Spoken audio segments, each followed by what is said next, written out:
or your boss is foolish. This is for any woman who is being laid by a foolish person. I've been going through a series of women, extraordinary women, imperfect but extraordinary, that have stood in the call and have answered the call. And this one is for you. If you are married to a foolish man and you are being led by a foolish man, this life is definitely for you. We're going to go through the story of Abigail, who wisdom under provocation came to life.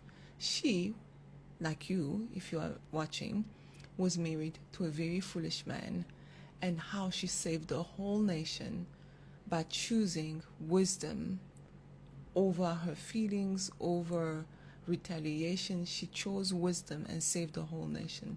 What do you do when the crisis is not yours, but the consequences will be? I'm sure a lot of us can relate to this way. Somebody does something, and you are living or about to live the consequences of a decision you were not privy to, but the consequences are yours. Abigail knew this, and she moved. Today we'll be examining wisdom under provocation, because there are moments in leadership, and yes, if you have a home, you are in leadership. If you're at work, you're leading a team, you're in leadership.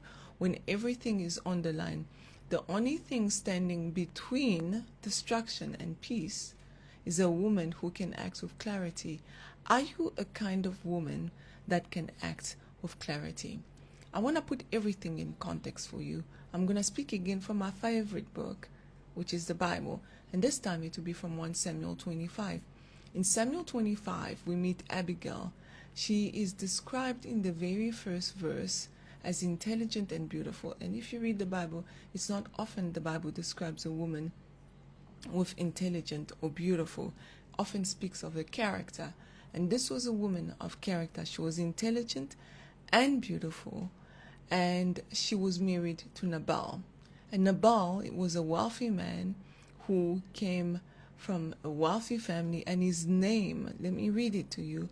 His name literally means fool, harsh, surly, and difficult in all his dealings.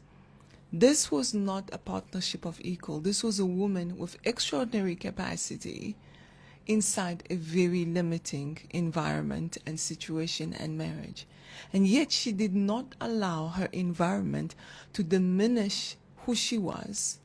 She remained sharp, she remained connected, and she remained steady to who she is. And we can all do that. Now here's how things get interesting. Nabal insulted David, a man who was anointed. He was armed and already volatile from years of being attacked and chased by Saul, right? He's been hunted by Saul, and David is had enough. And now he meets this foolish man. And Nabal, true to his character, acted foolishly. And David's response was immediate. He gathered 400 men, and he set out to destroy Nabal's entire household. His servant, his wives, his children, his chickens. He was going to destroy everything that belonged to Nabal. But Abigail did not create the crisis. As often you would know, in your marriage or in work situation, you did not create the crisis, but her husband did. But she was not free of the consequences. Through his arrogance and his foolishness, and he through a way he treated her like she was nothing, he didn't consult her. He just dismissed her. But the consequences were coming for everyone. And she knew she had to act quickly if these consequences were not going to endanger her, her children, and her entire household. So what did she do? Here's how it gets interesting. She decided she's going to fix this problem. This is the pressure that many women know intimately. Carrying the weight of a crisis you did not create. carrying the weight of a system you did not create, and the consequences and the responsibility of it falling on you, even though you were not there when this thing happened. What stabilizes Abigail in this moment is not that she has a plan, is that she has clarity of mind. Because remember, she was a smart woman who was in the wrong environment. She did not allow the environment to change her. She stayed stable in that environment. And because of that stability, she managed to keep her clarity. When the situation comes before her, she does not panic. She does not wait for Nabal to fix what Nabal broke. She doesn't. She does not freeze in the face of injustice or collapse under the weight of what was coming. She assesses the situation quickly and accurately. She gathers up resources quickly. She moves with urgency and composure. And these two things are very important when you are facing a crisis. Move with urgency and composure. That combination of urgency without panic, composure without passivity, is only possible with a woman who is internally anchored. She was an internally anchored. She knew who she was regardless of who she was married to. Have you lost your identity in your marriage? That you no longer know who you are? Have you lost your identity in your work, in your children, or in the physical things, material things? Is that where you've put your identity?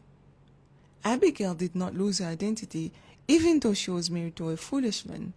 Regardless of the system that she was in, regardless of the crisis that was coming at her door, Abigail acted with urgency but without panic.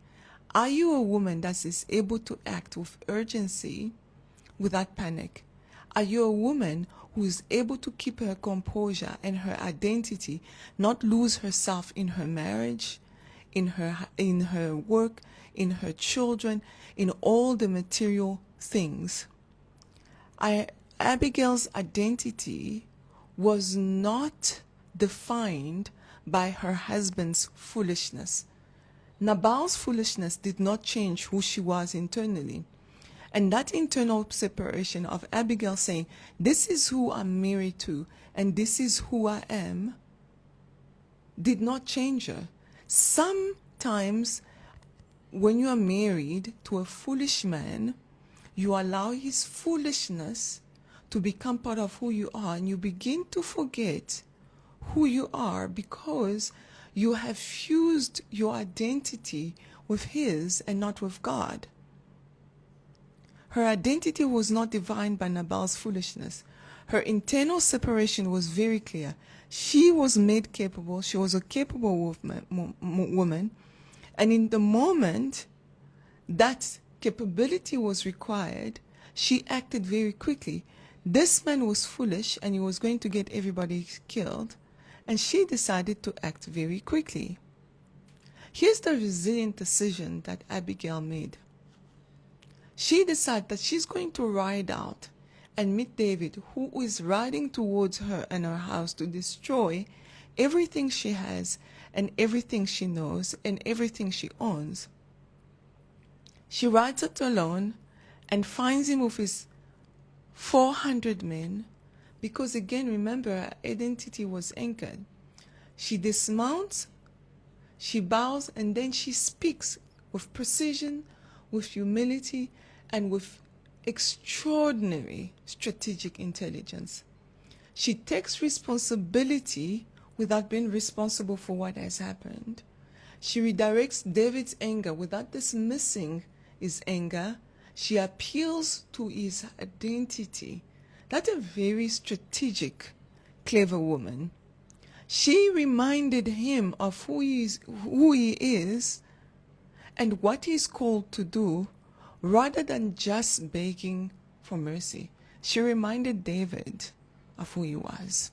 And she says to him, do not let this be a stain on your legacy. Do not let a fool drag you into becoming something you are not. She was very clever. She does not shrink. She does not perform. She speaks truth to a powerful, angry man, and she does it with groundedness that he stops, he listened, and changed the course of his decision. That, ladies and gentlemen, that is an identity stability under pressure at its purest form. And because of that influence, here's the outcome of what happened. David stops.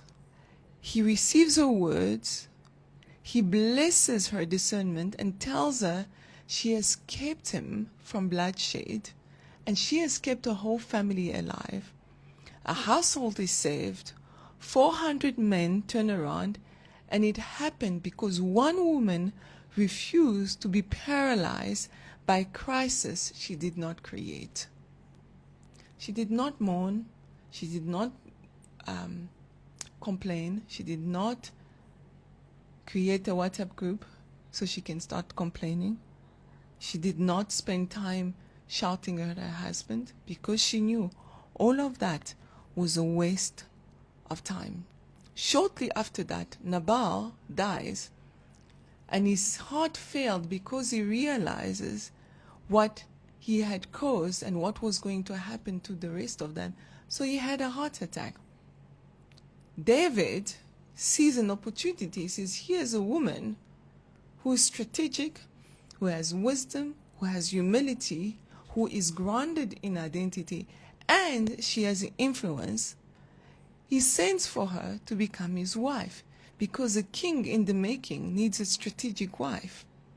Even though I started by saying that this is for women who are married to foolish men or are under the leadership of a foolish man, are you a woman that is worthy of the king? You might be complaining that your husband is foolish, but you married him. So instead of complaining, you can turn him into a king. Are you grounded in your identity that you don't let his foolishness, firstly, change who you are?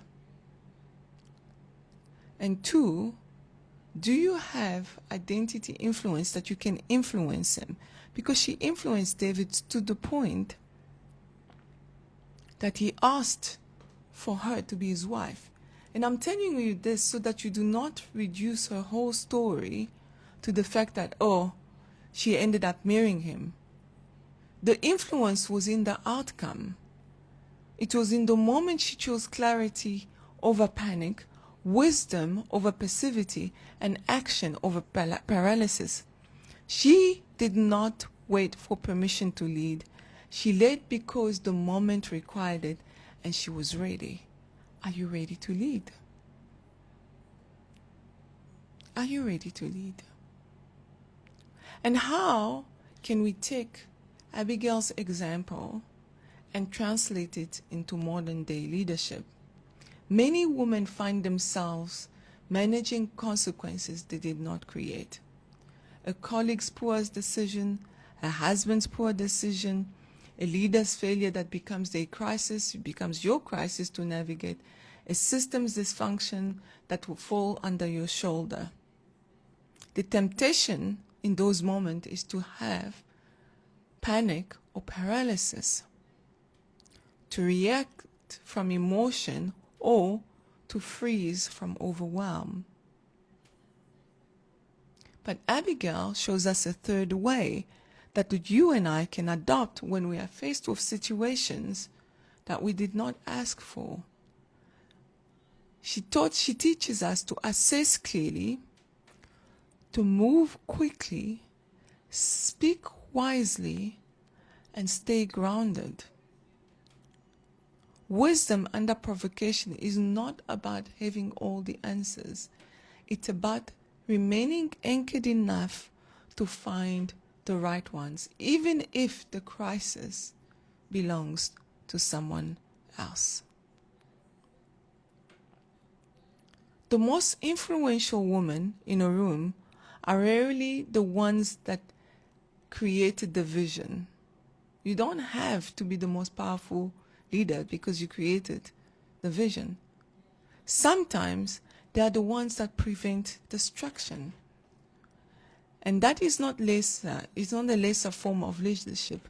That is its highest form of expression. When you are able to prevent destruction to happening to your spouse, to happening to your team, to happening to your children, like you are able to prevent destruction from happening and taking hold of your home. That is a leadership trait. That is being influential, that you are able to assess things quickly and move quickly and not fall under panic or not act because you are overwhelmed. Before I ask you this question, I want to acknowledge something. Some of you are carrying the weight right now that does not belong to you. You are carrying the weight of decisions you did not make. You are managing fallout. You are managing bad financial decisions. You are managing your boss's foolishness, your team's foolishness. You are holding together everything. Something that somebody else broke.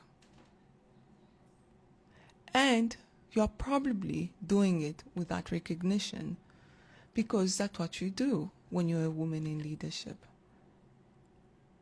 So this question is for you. This question is not about me blaming you.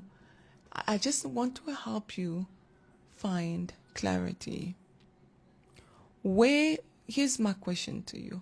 Where are you being called to lead wisely in a crisis you did not create? Because you say, well, I didn't create it, I'm not going to do something about it.